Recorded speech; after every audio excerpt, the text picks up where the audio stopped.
اعوذ باللہ من الشیطان الرجیم بسم اللہ الرحمن الرحیم۔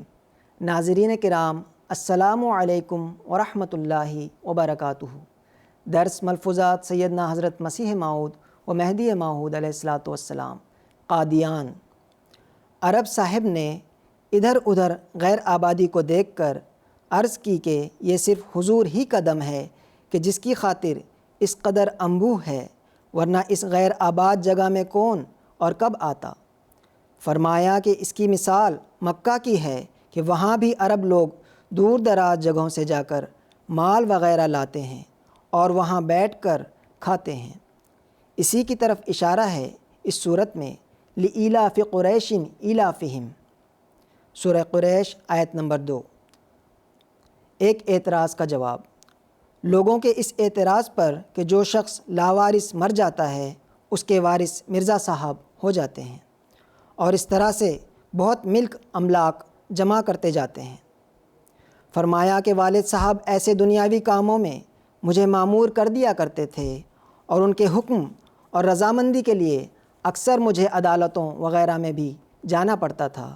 جب سے والد صاحب فوت ہو گئے ہیں، کیا کسی نے دیکھا ہے کہ ہم نے ان باتوں میں سے کوئی حصہ لیا ہے؟ حالانکہ ہمیں حق پہنچتا ہے کہ اگر چاہیں تو لیویں۔ سیرت مسیح موعود کی چند باتیں۔ حضور نے نماز ادا کر کے مجلس کی اور ایک دو مختلف ذکروں کے بعد میاں احمد دین صاحب از گوجرانوالا نے عرض کی کہ اگر جناب ٹھیک ٹھیک پتر یہاں سے روانگی کا فرما دیں تو کچھ کھانے پینے کا انتظام کر کے گوجرانوالا پر حاضر رہوں۔ خدا کے برگزیدہ نے فرمایا کہ ہمیں تو خدا ہی لے جاتا ہے، اسی کے حکم سے جانا ہے، ابھی کیا معلوم کس وقت روانہ ہونا ہے۔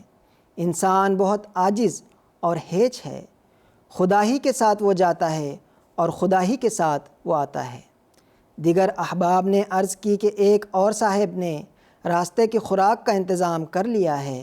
اس پر حضرت اقدس نے فرمایا کہ دل میں جو اخلاص ہے اس کا ثواب آپ پا لیں گے، کیونکہ اب دعوت آپ کی طرف سے تو پیش ہو گئی۔ علالت طبع پر فرمایا کہ اب 2-3 دن سیر بند رہے گی، کیونکہ آج کل بارشیں نہیں ہوئیں، اس لیے راستے میں خاک بہت اڑتی ہے اور اسی سے میں بیمار بھی ہو گیا تھا۔ ایک صاحب نے کہا کہ چونکہ لوگ حضور کے آگے آگے چلتے ہیں اس لیے خاک بہت اڑ کر آپ پر پڑتی ہے، لیکن اس مجسم رحم انسان نے جواب دیا کہ نہیں، بارش کے نہ ہونے سے یہ تکلیف ہے۔ اللہ اللہ کیا رحم ہے اور حسن ظن ہے کہ اپنے احباب کو ہرگز ملزم نہیں ٹھہراتے۔ ملفوظات جلد 4 صفحہ نمبر 53 تا 54۔ وآخر دعوانا ان الحمد للہ رب العالمین۔